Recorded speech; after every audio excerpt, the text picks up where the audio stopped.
school is my daughter. My topic is types of land.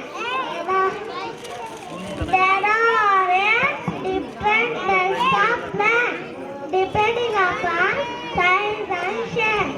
First one, maroon, very small and soft in flesh. Example, coriander, mint, clove. Second one, shrub. These are medium-sized and bushy plants or called shrubs. Example, ivy, watch plant. Third one, tree. The tall or tall tree. Example, mango tree, coconut tree.